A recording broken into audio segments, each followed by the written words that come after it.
Welcome to టీవీ8 Vizag Anakapalli జిల్లా నర్సీపట్నంలో మాజీ MLA పెట్ట ఉమాశంకర్ గణేష్ ఒక ప్రెస్ మీట్ను రిలీజ్ చేశారు. ప్రెస్ మీట్లో ఆయన మాట్లాడుతూ గబ్బాడలో ఉన్న ఇసుకను ఉచితంగా పంపిణీ చేయాలని ఆయన డిమాండ్ చేశారు. ఈ సందర్భంగా ముఖ్యమంత్రి మాట్లాడిన వీడియోను కూడా విలేకరుల సమావేశంలో ఆయన ప్రదర్శించారు. గబ్బాడలో ఉన్న ఇసుక నిలువలను ఉచితంగా పంపిణీ చేసే విషయంపై స్పీకర్ దృష్టి సారించాలని ఆయన కోరుతున్నామన్నారు. అయితే ఇటీవల మున్సిపాలిటీలో జరిగిన సమావేశంలో వచ్చిన ఆరోపణలపై ఆయన స్పందిస్తూ గతంలో మంత్రిగా చేసిన చింతకాయల అయ్యన్న పంతులు కంటే ఎక్కువ నిధులు నేను మున్సిపాలిటీకి తెచ్చానని, అది ఒక ఎమ్మెల్యే స్థాయిలో సుమారు 60 లక్షలు ఎక్కువ తేవడం జరిగిందని ఆయన రుజువు చేస్తూ ఆధారాలను తెలియజేశారు. అదేవిధంగా బాక్సింగ్ రింక్ ఏర్పాటు విషయంలో అప్పట్లో టెండర్ పూర్తయి పనులు ప్రారంభించి జిల్లా కలెక్టర్తో పాటు సమావేశం ఏర్పాటు చేసి ఆ పనులు త్వరితగతిన పూర్తి చేయాలని చెప్పినప్పటికీ దానిని మరొక చోటికి మార్చాలనుకోవడం అది దారుణమని, దీనిపై అవసరమైతే ప్రజల పక్షాన కోర్టుకు వెళ్తామని కూడా ఆయన అన్నారు. ఇదే విషయాలపై పార్టీ కార్యాలయంలో ఆయన వైఎస్ఆర్సీపీ శ్రేణులతో కలిపి ప్రెస్ మీట్ను ఏర్పాటు చేశారు. ఇప్పుడు ఆ వివరాలను మీకు తెలియజేసే ప్రయత్నం చేస్తున్నాం. థ్యాంక్ యూ టీవీ8 వైజాగ్, మీ ఎంఏ రాజు. సార్ అందరికీ నమస్కారం అండి. మరి ఈరోజు ఒక 3 ముఖ్యమైన విషయాల మీద ఈ సమావేశాన్ని ఏర్పాటు చేయడం జరిగింది. మరి ఇచ్చేసిన ప్రతి ఒక్కరు కూడా పత్రికా ప్రజలందరూ కూడా మిత్రులందరూ కూడా నమస్కారం తెలుపుకుంటున్నాను. అయితే ముఖ్యంగా ఫస్ట్ ఏంటంటే మొన్న 30వ తారీఖున మున్సిపాలిటీ సమావేశం జరిగింది. ఆ సమావేశంలో మా పార్టీ నాయకులు కానీ అవతల టీడీపీ వాళ్ళు కానీ ఎవరికి వాళ్ళు మేము అభివృద్ధి చేసాం అని చెప్పి చెప్పుకోవడం జరుగుతుంది. అది కామన్. అయితే అందులో కొన్ని విషయాలు చెప్పాలంటే అందులో ఒక తెలుగుదేశం పార్టీకి సంబంధించిన కౌన్సిలర్ ఏమంటారంటే మా పార్టీకి సంబంధించిన కౌన్సిలర్తో మీరు సీసీ రోడ్లు వేసారు కానీ డ్రైన్లు వేయలేదంటారు. చాలా మేము సీసీ రోడ్లు వేసాం, ఈరోజు మీకు అవకాశం వచ్చింది కనుక మీ పార్టీ అధికారులు ఉంది కనుక డ్రైన్ చేయాలని చెప్పి మేము కూడా కోరుతున్నాం. ఎందుకంటే చాలా మటుకు మేము మన మున్సిపాలిటీలో సీసీ రోడ్లు వేయడం జరిగింది, మీకు అవకాశం వచ్చింది కనుక వేయాలని చెప్పి మేము కోరడం జరుగుతుంది. అయితే ముఖ్యంగా చూస్తే ఇంకోటి ఏమంటారంటే ఇంకో కౌన్సిలర్ కూడా చూసాం మేము మీడియాలో, మీరు చాలా అభివృద్ధి చేసామంటున్నారు వైఎస్సీపీ వాళ్ళు, మరి నిజంగా అభివృద్ధి చేసి ఉంటే మీరు ఎందుకు ఓడిపోయారని చెప్పి ఒక కౌన్సిలర్ అడిగిన సంగతి చూసాము. నిజమే, ఎందుకంటే ప్రజలు తిరిగిపోయింది, ఎప్పుడు ప్రజలు ఏ విధంగా ఇస్తారనేది మనం చెప్పలేం కనుక నిజం అదే మాట నేను చెప్తున్నాం. 2014 నుంచి 2019 వరకు కూడా తెలుగుదేశం పార్టీకి సంబంధించిన నర్సీపట్నం నియోజకవర్గంలో చాలా అభివృద్ధి చేశామని చెప్పారు. మరి మీరు ఎందుకు ఓడిపోయారని చెప్పి అడుగుతుంది ఈ సందర్భంగా.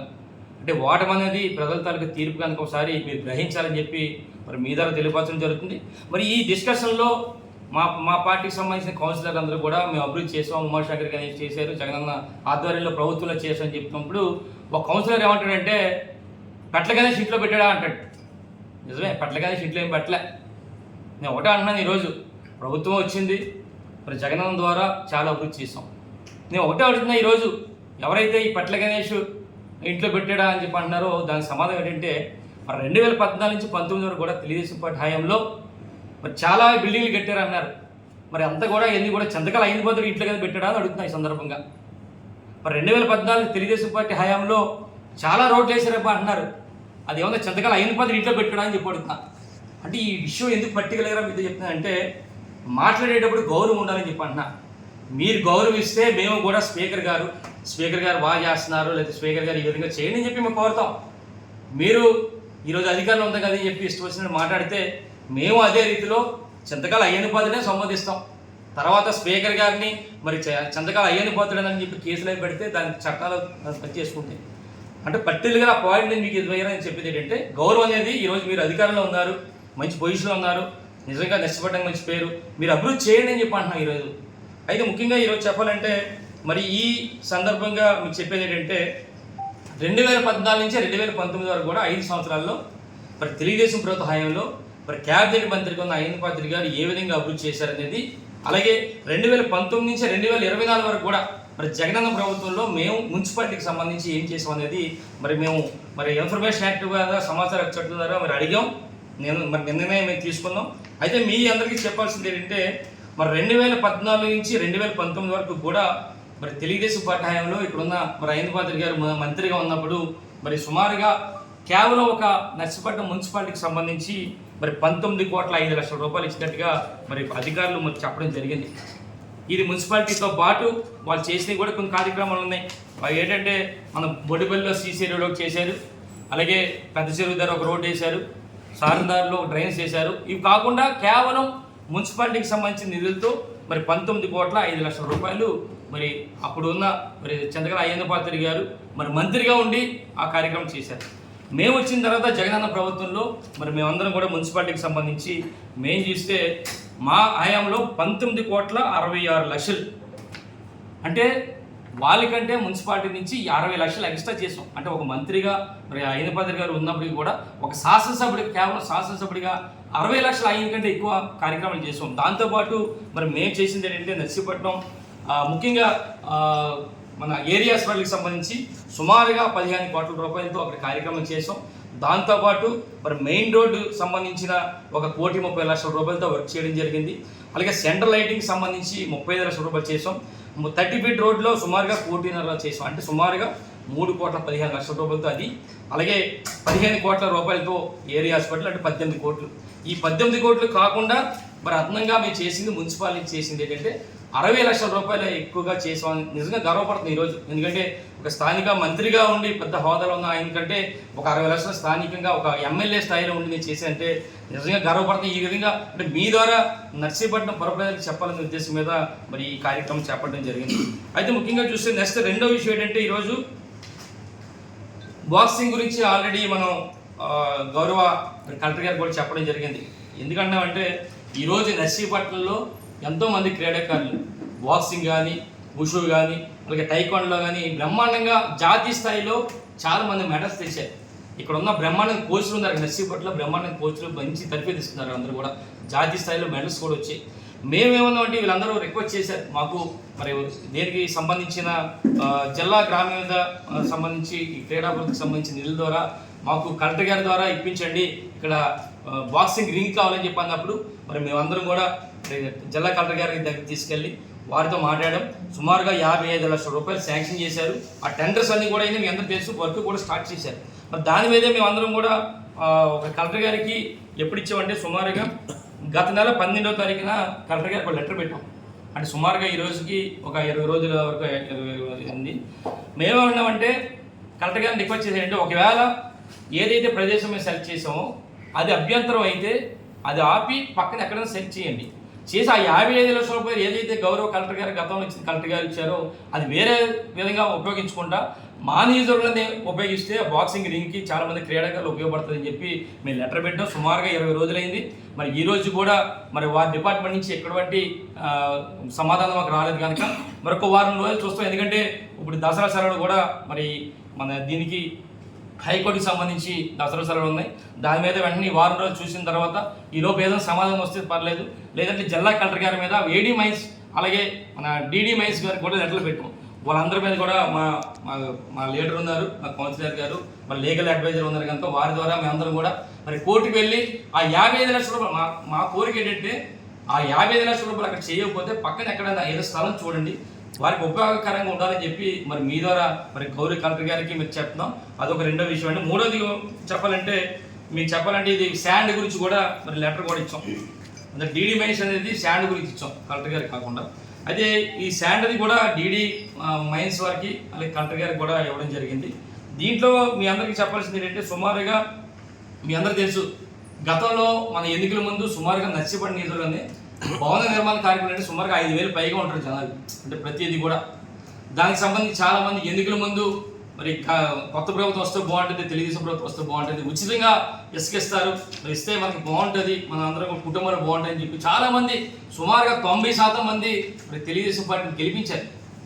అయితే మేమేమన్నామంటే మేము కూడా ఆశపడ్డాం నిజంగా మరి ఫ్రీగా ఇసుక వస్తుంది కనుక మరి బాగుంటుంది అని చెప్పి అనుకున్నాం. ఇక్కడే మరి ఇప్పటికే మేము లెటర్ కూడా పెట్టాం. ఇక్కడ ఏదైతే 1000 టన్నులు ఉందో నర్సీపట్నంలో అవన్నీ కూడా ఉచితంగా ఇవ్వాలని చెప్పి గతంలో మరి కలెక్టర్ గారికి కూడా పెట్టాం. సుమారుగా అది కూడా 13వ తారీఖున గత నెల పెట్టాం. అంటే ఈ రోజు కూడా 20 రోజులు అయింది. కలెక్టర్ గారికి పెట్టాం, మైన్స్ పెట్టాం. ఒక్కసారి అంటే ఎందుకంటే ప్రజలందరూ కూడా వెయిట్ చేస్తున్నారు ఇసుక గురించి. గత ప్రభుత్వంలో ఇసుక 5,000కు 4,000కు వచ్చేది. మరి చంద్రబాబు గారు ముఖ్యమంత్రి అయితే ఫ్రీగా ఇసుక వస్తుందని చెప్పి ఎంతోమంది ఆశపడి గెలిపించారు. ఈరోజు మా నర్సీపట్నం నియోజకవర్గం గురించి చెప్పాలంటే ఒకసారి ఇప్పుడున్న మన గౌరవ ముఖ్యమంత్రి గారి మాటలు కూడా ఒకసారి విందాం మనం అందరం కూడా. నిర్ణయం చేసాం, మళ్ళీ ఉచిత ఇసుక చెప్పాం. ఉచిత ఇసుక ఇస్తాను ఇచ్చాం. ఇప్పుడు దాన్ని కూడా కొంతమంది విమర్శిస్తున్నారు. అంటే ఎట్లా మాట్లాడుతున్నారంటే ఉచిత ఇసుక అంటే మేము ఇసుక వాళ్ళు ఇస్తామని చెప్పామని మాట్లాడతారు. లేకపోతే నేనే మళ్ళీ ఇల్లు కూడా కట్టిస్తాను, లేకపోతే వాళ్ళ ఇంట్లో కూడా పొలాలు నేను పని చేస్తాను అని చెప్తారు. ఏం చెప్పంటారు వాళ్ళని? ఇది రాజకీయం. ఆ రాజకీయాలను కూడా వాళ్ళకి వాళ్ళు చెప్పేది తప్పని చెప్పాలి. దీనికంటే ట్రాన్స్పరెంట్ పాలసీ ఉన్నది. జిల్లాలకు అప్పచెప్పాం, స్టాక్స్ అన్ని వాళ్ళకే ఇచ్చేసాం, అక్కడ ఇసుక తీయమన్నాం. ఏ నదిలో అయినా ఏ కాలంలో అయినా ఇసుకుంటే వాళ్ళ ట్రాక్టర్ ఉంటే ట్రాక్టర్కి, ఎడ్ల బండి ఉంటే ఎడ్ల బండికి నెత్తి మీద పెట్టుకో తీసుకోమన్నాం. What more you want? మీరు పోయితే పోటీ నేను కూడా పోమనండి. వాడు ఊరికి పోయి ఒక ఎడ్ల బండి కట్టుకొని తీసుకుపోమండి ఇంటికి.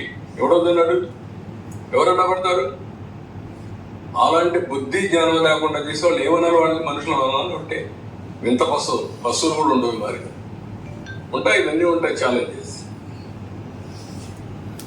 అదే గౌరవ ముఖ్యమంత్రి గారు చెప్పింది ఏంటంటే, ఎక్కడ వేసుకుంటే అక్కడ మీరు పట్టుకెళ్ళి తోలుకోండి, ఒకవేళ ఎవరన్నా అబ్జెక్షన్ చేస్తే అది వింత పశువుల కింద చెప్పారు. మేము కూడా నచ్చబడికి సంబంధించి మరి ఇప్పటికే చాలామంది శాండ్ గురించి మరి ఎడ్ల బళ్ళు కూడా ఫైనల్ వేస్తున్నారు, ట్రాక్టర్కి ఫైనల్ వేస్తున్నారని చెప్పి ఒక పక్క నుంచి రైతులు చెప్తున్నారు. ఒక పక్క చూస్తే ఏమో ముఖ్యమంత్రి గారు ఈ విధంగా ఇచ్చారు. దీని ప్రకారం రేపు రాబోయే రోజుల్లో మేము దాని మీద కూడా ఒక కార్యక్రమం చేస్తాం. అయితే ముఖ్యంగా ఏదైతే మేము లెటర్ పెట్టామో, ఇక్కడ వేల టన్నులు ఉందో నర్సీపట్నం మరి టౌన్, ఇక్కడ ఏదైతే గబ్బాడికి సంబంధించి ఏదైనా అంటే గబ్బాడిలో స్టాక్ పాయింట్ ఇచ్చిన సంగతి అందరికీ తెలుసు. మొన్న స్పీకర్ గారు కూడా వెళ్ళి ఇది ఎవరు స్టాక్ చేసేది అని చెప్పంటే రెవెన్యూ డిపార్ట్మెంట్ ఎవరు మాట్లాడలే. ఎందుకంటే ఎందుకు మాట్లాడలేకపోతున్నా మాకు అర్థం కావట్లేదు. గత ప్రభుత్వంలో క్లియర్గా ఒక జీవో పాస్ చేశారు, ఇసుక స్టాక్ పాయింట్లు కానీ ఇసుక రీచ్లు కానీ పెట్టారు. దానికి సంబంధించి రెవెన్యూ డిపార్ట్మెంటే అక్కడ గబ్బాళ్ళలో ఒక రెవెన్యూ డిపార్ట్మెంట్ ద్వారా ప్లేస్ కూడా ఇచ్చారు. ఇదంతా రెవెన్యూ డిపార్ట్మెంట్ తెలుసు, కాకపోతే వాళ్ళు భయపడి లేదా ఎందుకో చెప్పడం చెప్పలేదు తప్ప ఇది అఫీషియల్గా జరిగింది. మేము కోరేది ఏంటంటే ఏదైతే వేల టన్నులు ఉందో అవన్నీ కూడా ఫ్రీగా ఇవ్వాలని చెప్పి కోరుతున్నాం. మీరు త్వరలోనే ఇప్పటికే ఆపారు, దాన్ని ఎంక్వైరీ చేయమన్నారు. తొందరగా ఆ ఎంక్వైరీ చేసి మేము కోరేది ఏంటంటే మా కలెక్టర్ గారిని ఏదైతే స్టాక్లో ఉందో వేల టన్నులు ఉందో అవన్నీ కూడా వెరిఫై చేసి మరి గతంలో వారికి గవర్నమెంట్కి ఉన్న డిఫరెన్స్ కానీ ఏదైనా జీవో ప్రకారం కానీ ఏదైనా రూల్స్ రెగ్యులేషన్ ప్రకారం మీరు అందరూ వెరిఫై చేసి మాకు కావాల్సింది ఏంటంటే ఈ ప్రజలకు కావాల్సింది ఏంటంటే ఫ్రీగా ఇసుక ఇవ్వాలి. అక్కడ ఉన్న ఫ్రీ ఇసుక వారికి పే చేస్తారా గతంలో ఉన్న వాళ్ళకి, లేదా అది మీ రూల్స్ ఏ విధంగా ఉన్నాయో మాకు తెలియదు. కానీ మాకు కావాల్సింది ఏంటంటే మా ప్రాంతంలో ఉన్న వేల టన్నులు ఇసుకని ఫ్రీగా సప్లై చేయాలని చెప్పి మరి ఇప్పటికే మరి గౌరవ జిల్లా కలెక్టర్ గారికి డీడీ మైన్స్ వారికి కూడా చెప్పాం. మరి 20 రోజులైంది, ఈ రోజు కూడా రాలేదు మా సమాధానం. మరొక వారం రోజులు చూసిన తర్వాత దీని మీద కూడా మేము మరి కోర్టుకి వెళ్తామని చెప్పి మరి దొరగారు మరి కోర్టు ద్వారా మరి మేము వెళ్తామని చెప్పి సందర్భంగా తెలియపరుస్తూ మరి ఈరోజు ఈ 3 అంశాల మీద మేము మాట్లాడడం జరిగింది. దయచేసి రేపు రాబోయే రోజులు కూడా మేము అందరం కూడా కోరుతాం, ఈ ప్రభుత్వాన్ని కూడా కోరుతాం, మీరు చేయండి, మీకు అవకాశం వచ్చింది మీరు చేయండి. మరి మేము కూడా సహకారం చేస్తాం. ఎక్కడ కూడా మేము పార్టీల గురించి కానీ లేదా రాజకీయాలు చేయాలనే ఆలోచన అయితే మాకు లేదు. మీరు డెవలప్ చేయండి, మీరు మంచి పొజిషన్లో ఉన్నారు కనుక మీరు కూడా చేయాలని చెప్పి కోరుకుంటూ మరి ఈ 3 అంశాల మీద మీ అందరం కూడా మరి ఈ విషయం మీద మీరు అందరూ కూడా ఇచ్చేసినందుకు మీ అందరూ కూడా నా ప్రత్యేక ధన్యవాదాలు చెప్పుకుంటూ నమస్కారం చెప్పుకున్నాను. జై జగన్.